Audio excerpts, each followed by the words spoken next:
Terre et habitants de toute la terre, nous sommes très heureux de vous retrouver dans cette émission dénommée Fils des prophètes. En tout cas, c'est une émission très importante pour tous les fils des prophètes.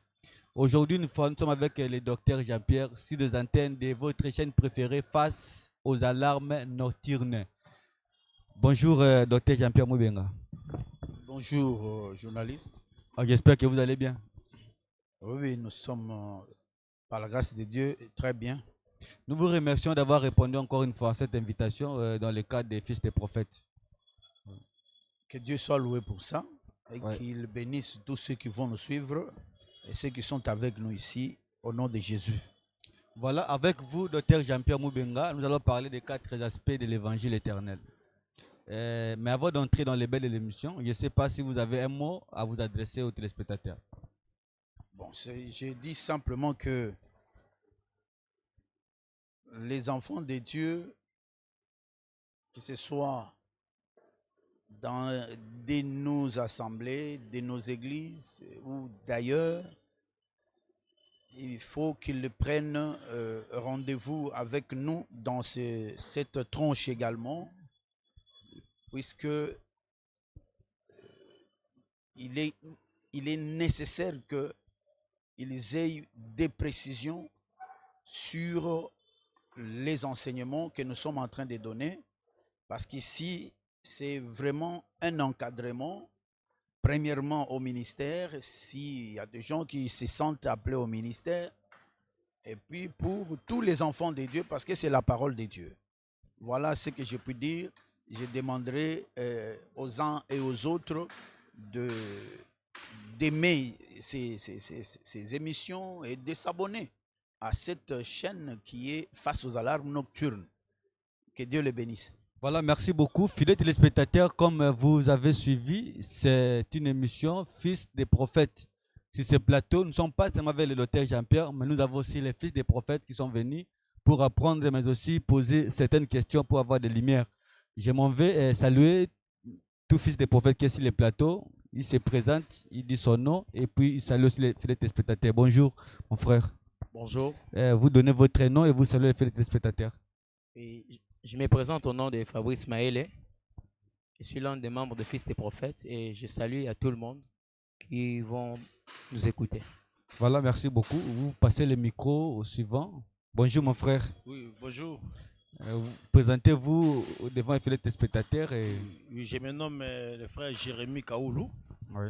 Je suis l'un des fils des prophètes. Je suis très heureux de participer à cette émission. Merci que beaucoup. le Seigneur vous bénisse. Amen. Au suivant. Bonjour, mon frère. Bonjour. Je me présente, je m'appelle le frère Dédé, comme fils des prophètes. Je suis très heureux de participer à cette émission. Voilà, merci et beaucoup. Que Dieu vous bénisse tous qui va nous suivre. Merci beaucoup. Vous passez le micro au suivant. Okay. Bonjour, mon frère. Je réponds au nom du frère Emmanuel. Je suis l'un des fils des prophètes. Je suis vraiment très heureux de participer dans cette émission et je vous salue tous au nom de Jésus. En tout cas, merci beaucoup. Ils sont tous les frères de l'Université 83. Mais les filles des prophètes, tout le monde qui veut assister, participer. Voilà pourquoi nous faisons que ça soit en ligne. Donc ça concerne tout le monde qui veut apprendre, qui veut son encadrement. Le docteur Jean-Pierre est toujours disposé. Docteur Jean-Pierre, nous entrons directement dans les bains de notre sujet. C'est les 4 aspects de l'évangile. Je ne sais pas qu'est-ce qui est caché là-bas. Je vous donne comme ça quelques minutes pour exposer. Comme ça, les filles des prophètes pourront poser des questions. Ok.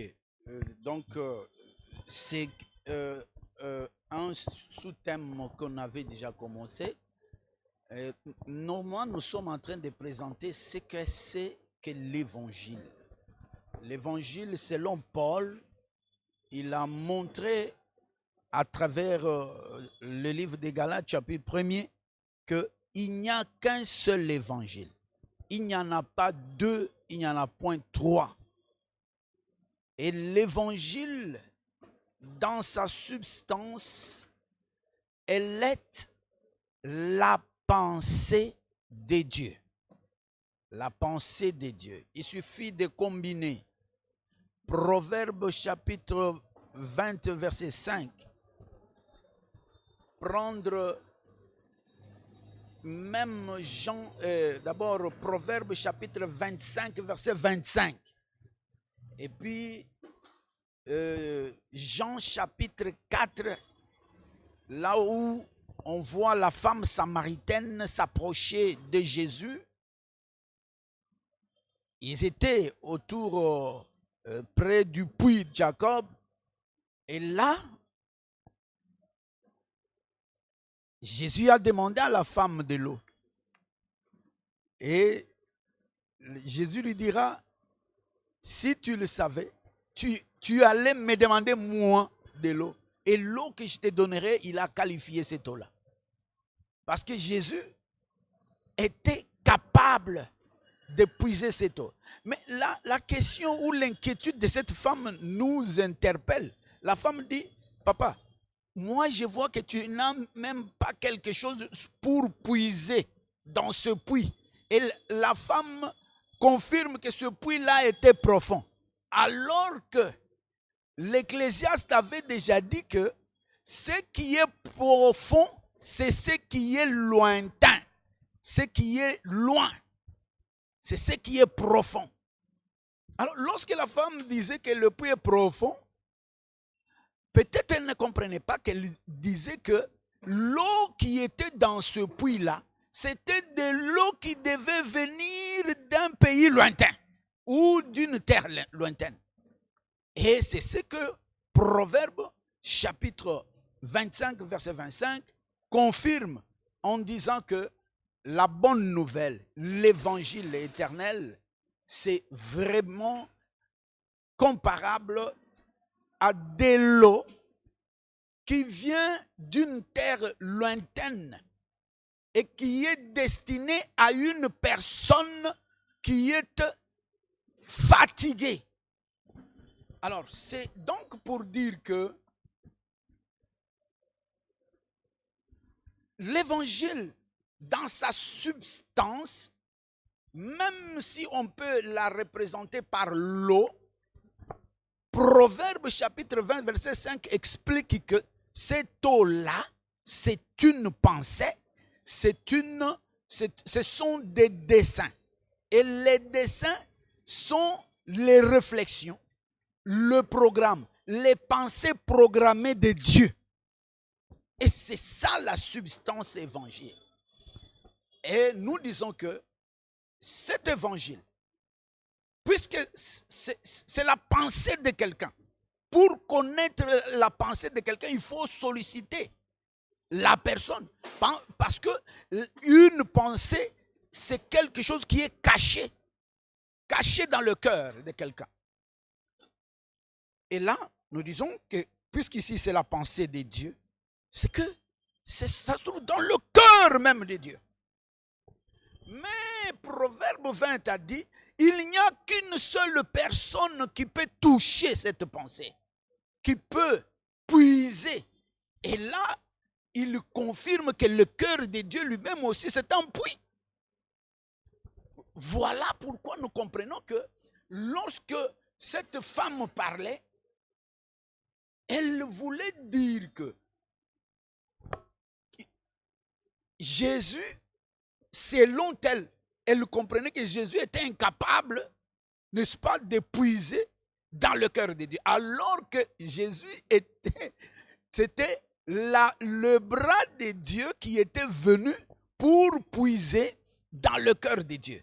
Et le bras de Dieu, c'est Dieu lui-même. C'est Dieu lui-même.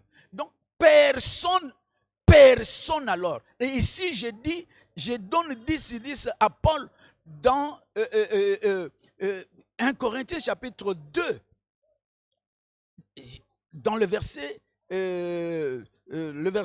11, et même dans Galates, lorsqu'il prouve que l'évangile que je vous prêche n'est pas de l'homme. Ça veut dire, ça ne vient même pas de la pensée de l'homme. Donc c'est purement la pensée de Dieu lui-même. Et Dieu savait que, puisque c'est lui l'auteur de sa pensée, et c'est seulement lui qui pouvait dévoiler sa propre pensée. Vous allez remarquer que lorsque le Seigneur Jésus, dans la chair comme ça, elle a posé la question à ses disciples, disons, que dites-vous que je suis? Dès que Pierre a dit, tu es le Christ, Jésus a confirmé que, il confirmait ce que Paul avait dit, que un homme ne peut pas ramasser la pensée de Dieu et la donner.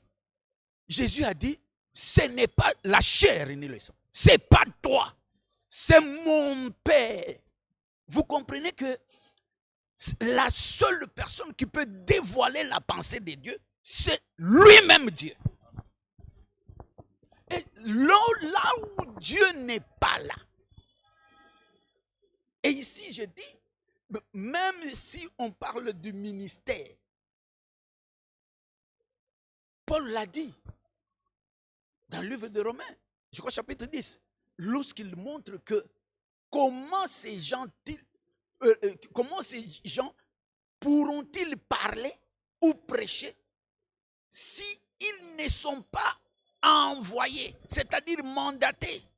Ce qui veut dire que un mandaté de Dieu, c'est comme un micro comme je l'ai ici, c'est comme une radio où il y a quelqu'un derrière qui ne se voit pas et qui parle. Et quand il parle, on entend comme si le baffle était en train de parler. Est-ce qu'un baffle peut parler? Non. C'est pour dire que, pour qu'il y ait la pensée dévoilée de Dieu, pour qu'il y ait la vraie prédication, le vrai enseignement, c'est ici où j'ai entendu encore Job dire, s'étonner pour dire que qui peut enseigner comme toi, Dieu?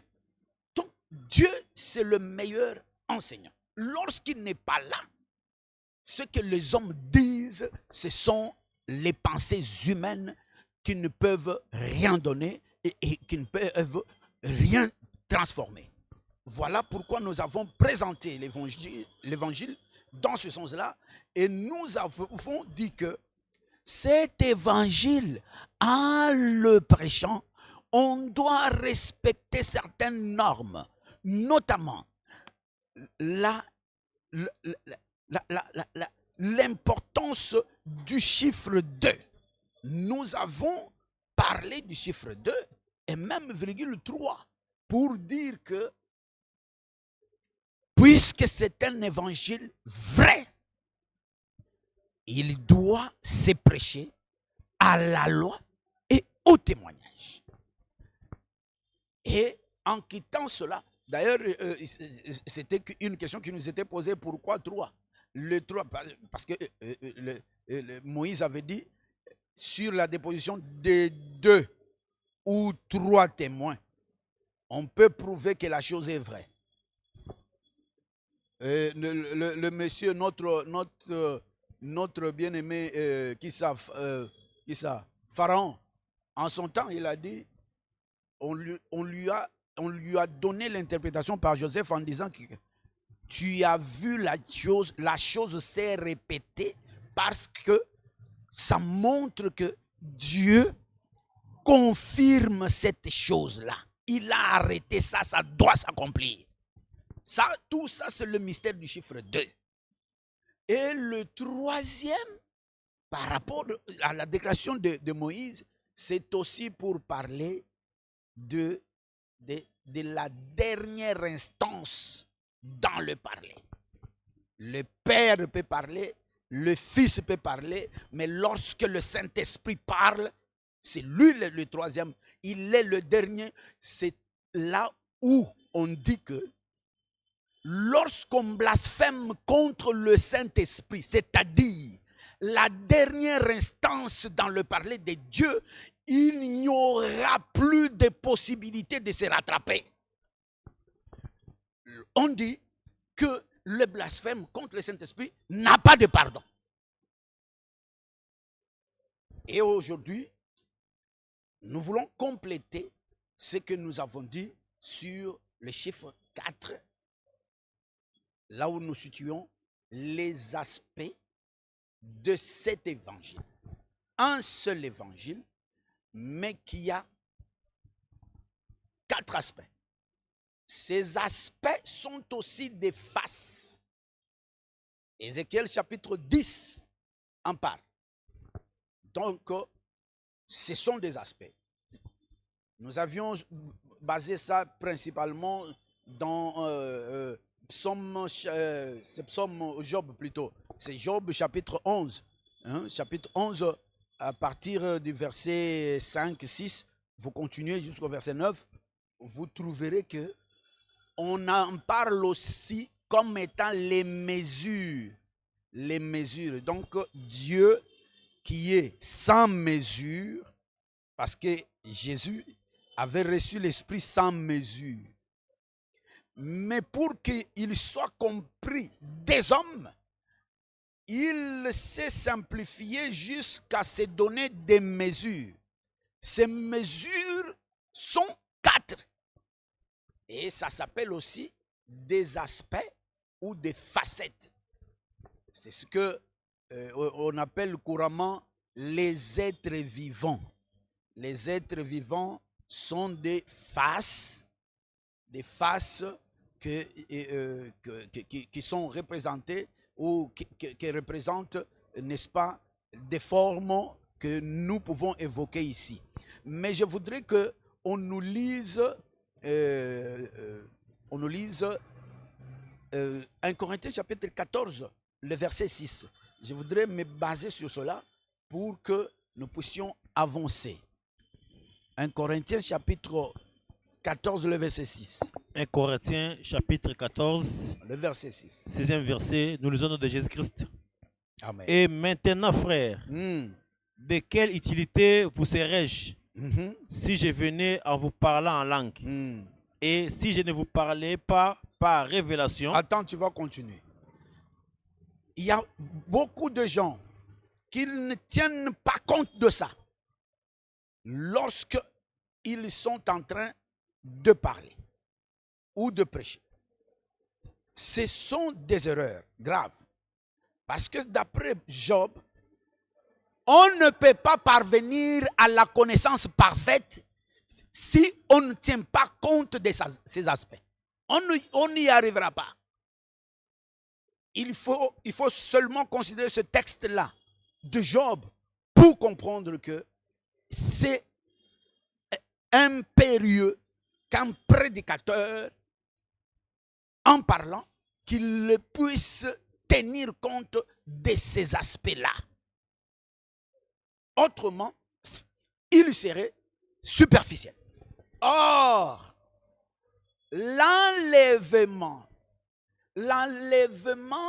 sera sujet de beaucoup de surprises parce que les gens ne tiennent pas compte de la perfection dans la connaissance. Or, pour qu'une personne puisse être enlevée, il faut qu'il ait ou qu'elle ait la connaissance parfaite. Et pour en avoir, il faut prêcher Dieu dans sa longueur, dans sa largeur, dans sa hauteur et dans sa profondeur. C'est ce que Job a dit et c'est ce que Paul a confirmé. Il l'a confirmé dans le livre des Éphésiens, chapitre 3. Et donc, c'est ça l'importance de la chose.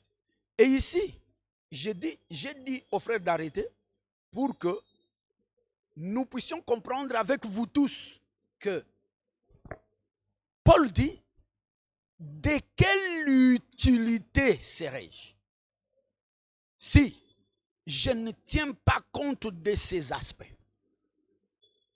En d'autres termes, quelqu'un qui ne tient pas compte de ces aspects, c'est comme quelqu'un qui parle la langue.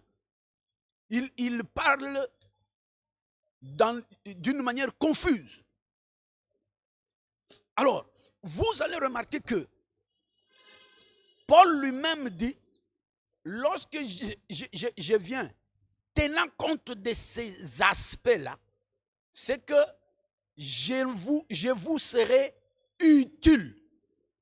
En d'autres termes, s'il ne tient pas compte de ces aspects, il ne sera pas utile à nous l'Église.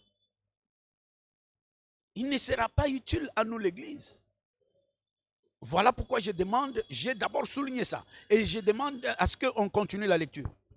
Oui, si je ne vous parlais pas par révélation, ou par connaissance, ou par prophétie, ou par doctrine. Voilà.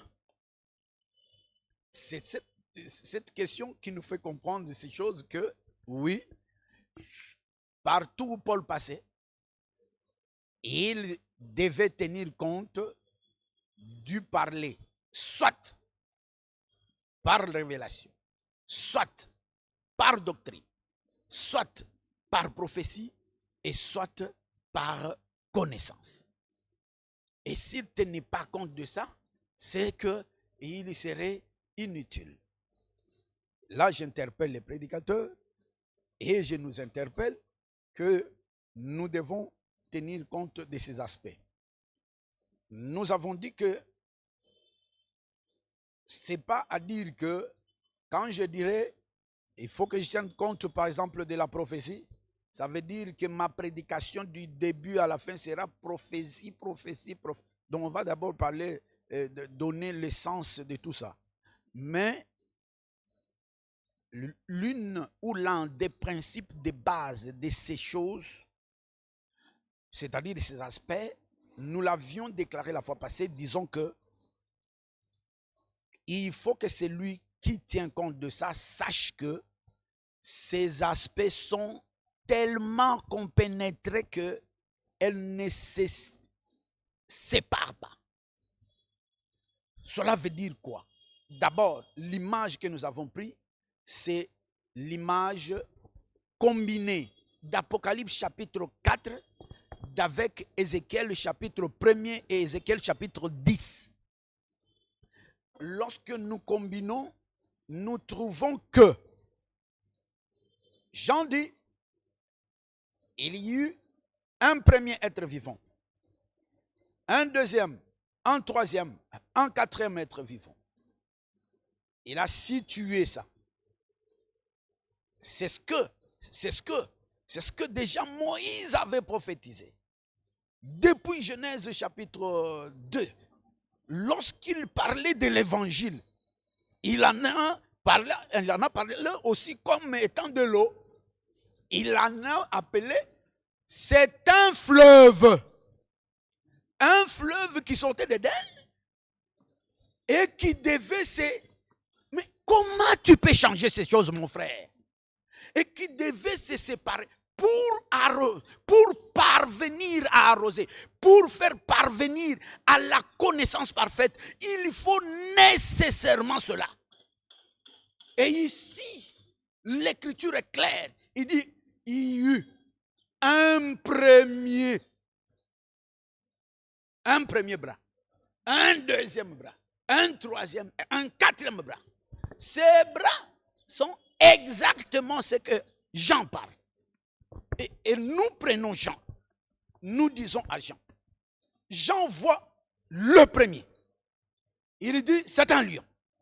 Mais quand nous ramenons ça chez Ézéchiel, Ézéchiel dit, j'ai aussi vu le lion.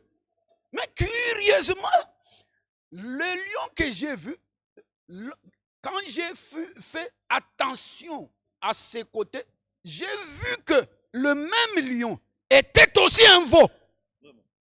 Et que de l'autre côté, il était aussi un homme. Et là derrière, parce que ils n'ont pas de derrière. Hein? Ils n'ont pas de derrière. Ils sont, leur derrière est toujours leur devant. Alors, quand il regarde là-bas derrière, il trouve que, ah bon, c'est encore un aigle. Donc, c'est tellement compénétré que vous ne pouvez pas les séparer. Concrètement, ça veut dire quoi? Lorsque je parle comme ça, je ne vais pas avoir le souci de parler doctrine. Quand je parlerai doctrine, je ne parviendrai pas à terminer ma prêche sans toucher les autres aspects. je les toucherai nécessairement, même si je ne les raisonne pas. Parce que ils sont compénétrés.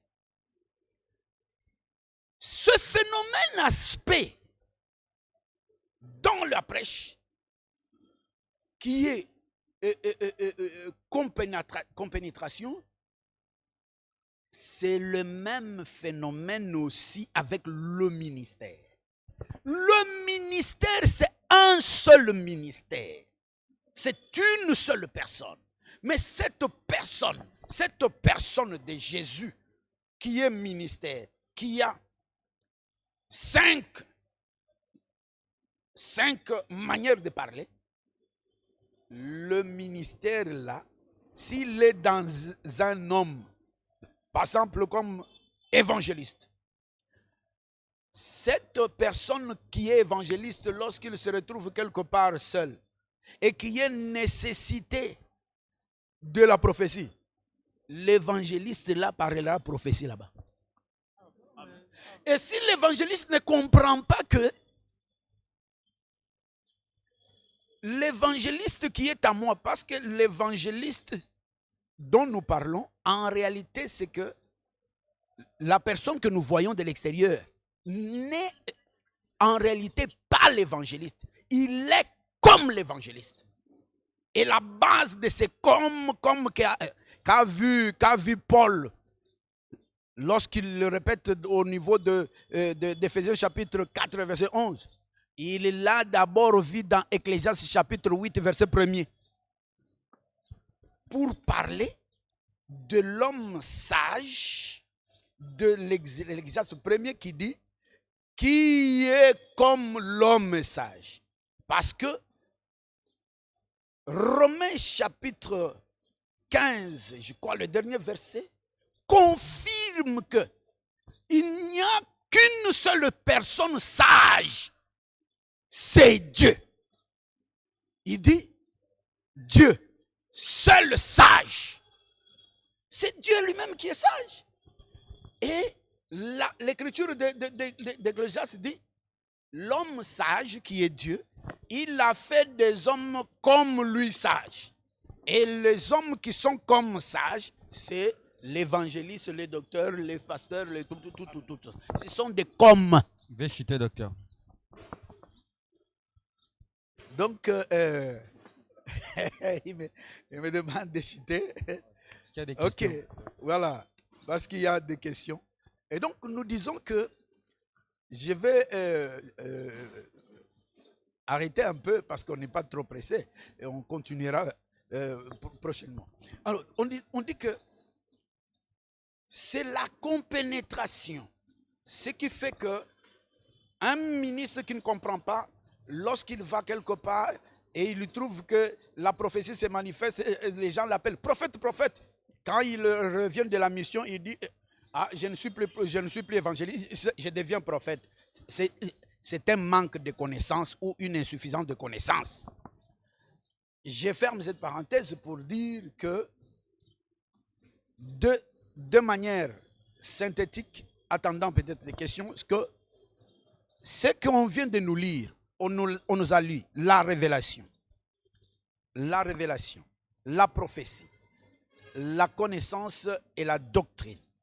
Ces quatre aspects, par rapport aux aspects du visage ou des visages, ce qu'on appelle la révélation, c'est de la profondeur. Par rapport à l'aspect, c'est l'aspect du lion qu'ont vu toutes ces personnes-là.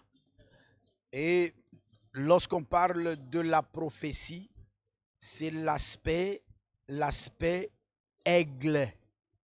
Aspect aigle dans l'être vivant. Lorsqu'on parle de la connaissance, c'est l'aspect homme. C'est l'aspect homme par rapport, n'est-ce pas, aux êtres vivants. Et lorsqu'on parle de la doctrine, c'est purement l'aspect veau qu'on a vu par Jean et les autres. Donc voilà un peu ce qui est là. attendant peut-être les questions, comme on nous a demandé de suspendre un peu, nous allons suspendre là. J'ai répété qu'il y a la révélation, la prophétie, la doctrine et la connaissance. La connaissance est typifiée par l'homme, la révélation typifiée par le lion, la prophétie typifiée par l'aigle et la doctrine typifiée par le veau. Voilà ce que je peux dire. Je n'ai pas terminé, mais je suspends un peu pour, s'il y a des questions, qu'on puisse continuer. Merci beaucoup, docteur Jean-Pierre. Je crois que vous n'avez que commencé. Ça vous entendre parler encore beaucoup de choses. On voudrait même savoir parler, parce que moi j'aime parler, utiliser les termes, les parler ou les aspects, parce que l'apôtre Paul a dit de quelle utilité vous serez si vous ne parlez pas. Donc, il y a aussi les 4 parler. On peut dire les 4 parler, les 4 aspects, les 4 faces, donc c'est la même chose. Donc, je voudrais même revenir aussi auprès de vous pour expliquer comment parler par la révélation, comment parler par la connaissance, comment parler par la doctrine. Vous allez expliquer. Je crois que la télévision, c'est le temps. Mais avec la multiplicité des émissions, vous aurez le temps de vous étaler pour la meilleure compréhension. Mais là, je m'en vais passer plutôt la parole au fils des prophètes, Jérémie Kaoul, qui a une question à poser. Et ainsi de suite, on va évoluer de cette manière-là. Vous avez la parole, mon frère. Okay, merci pour la parole. Déjà, la première question, les journalistes Jérémie l'a déjà vidé par rapport aux détails, sur les aspects. Maintenant, là, je pose une question au docteur Jean-Pierre. Parce qu'il y a une confession, où il y a un courant qui dit que ici, quand Paul parlait, il ne s'agit pas des aspects. Mais ici, quand Paul parlait, il parlait sur les dons spirituels. Et ce courant-là détaille même. Quand on parle de la révélation, veut dire parole de sagesse. Quand on parle de la connaissance, c'est la parole de connaissance. Quand on parle de la prophétie, c'est les dons de la prophétie. Donc ici, Paul ne parlait pas des aspects comme le docteur Jean-Pierre venait de dire tantôt. Et qu'est-ce que le docteur Jean-Pierre dit quant à ça? Vous avez la parole, docteur. Mais s'il faut parler, écoutez ce que Paul dit. Vous pouvez nous lire même dans le même texte là. Dans le même texte là. L'image que Paul prend. Versets 7 8, lisez-nous ça. Ok. 1 Corinthiens 14, 7 à 8. Nous lisons au nom de Jésus-Christ. Si les objets inanimés qui rendent un son, comme une flûte ou une harpe, ne rendent pas de sons distincts, comment reconnaîtra-t-on ce qui est joué sur la flûte ou sur la harpe? Et si la trompette rend un son confus, qui se préparera au combat? Voilà. Donc, pour ces gens-là, la trompette, la harpe, la flûte, c'est seulement les dons de l'esprit. Ça ne peut pas être le ministère. Mais s'ils disent comme ça, ils auront des problèmes avec Moïse terriblement. Donc, c'est pour dire que quand l'homme de Dieu parle ici, il insinue. Hein, et il montre, et il parle de la manière, ici, si même on peut dire, on parle des dons, il a commencé par parler de la prophétie et du parler en langue. Ce n'est pas tous les dons. Mais quand il parle de ça, il fait référence au ministère. Il fait référence au ministère. La trompette dont il est question, c'est vraiment ce que les sacrificateurs faisaient. C'est le ministère. Et puis l'écriture est claire. Les écritures sont claires en disant ceci, que toute écriture est inspirée de Dieu. Donc ces écrits ici ne peuvent pas rester seulement par rapport au don du parler en langue et de ceci. Pourquoi? Parce que le parler en langue, c'est comme un bégaiement. Un parler en langue, c'est comme un bégaiement. C'est un parler caché. C'est comme une parabole. Lorsque vous parlez une langue des anges, ou vous parlez une langue étrangère, mais vous êtes en train de bégayer. Vous faites exactement ce que Moïse faisait. C'est exactement ça. Alors, lorsque vous venez pour ouvrir, vous devez nécessairement... Donc, lorsque Paul parlait ici, il a quitté le don, il a donné le principe par rapport au ministère. Et c'est ce principe-là qu'il utilise pour faire comprendre que lorsque vous parlez en langue comme ça, une langue comme don, et que vous n'interprétez pas, c'est inutile. C'est pourquoi il va plus loin pour dire que lorsque vous le faites, alors taisez-vous dans l'assemblée. Mais il se base sur un principe absolu du ministère, de la parole. Il prend le ministère de Moïse, il prend le ministère de Christ. Et puis il montre que dans ce parler-là, on doit tenir compte de ces aspects. Pourquoi? Parce que déjà, Job l'avait dit. Lorsque Job parlait, il ne parlait pas du don simple de la prophétie et s'arrête. Non. Job a dit, pour pouvoir parvenir à la connaissance parfaite de Dieu, il faut parler tenant compte de la profondeur, de la hauteur, de la largeur et de la longueur. Et ce sont les choses que le même Paul aussi a répétées dans le livre d'Éphésiens chapitre 3. Donc c'est pour dire que Paul, parlant des dons, il a posé ça sur le principe du ministère. Voilà ce qui est là.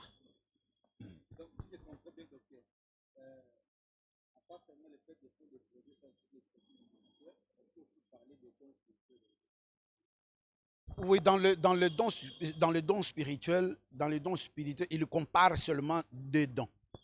Il dit le don du parler en langue et le don de prophétie.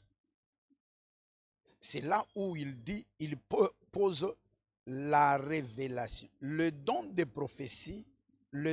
prophétie donne la révélation. C'est la base aussi du don de prophétie. Or, les Écritures ont expliqué la révélation. La révélation, ce n'est pas seulement ici où vous allez vous arrêter. Non. Ésaïe, le prophète en a parlé aussi dans Ésaïe 29. Il dit, toute la révélation est pour vous comme un livre. Vous allez me dire que c'est un don de parler en langue. Non.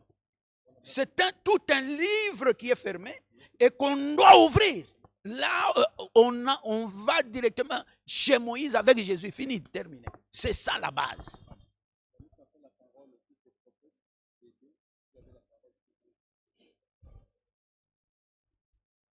Merci pour la question. Docteur? Je vous entends, frère. Docteur, sur 1 Corinthiens 14, là, les deux dons que vous avez parlé, dons de prophétie et de parler en langue. Ne cache pas les quatre aspects. Ne cache pas les quatre aspects comme vous venez de parler, les quatre aspects de prophétie, l'aigle et puis... Cacher les quatre aspects, c'est comment? Les dons là ne cachent pas les quatre aspects. Les dons là, Paul veut montrer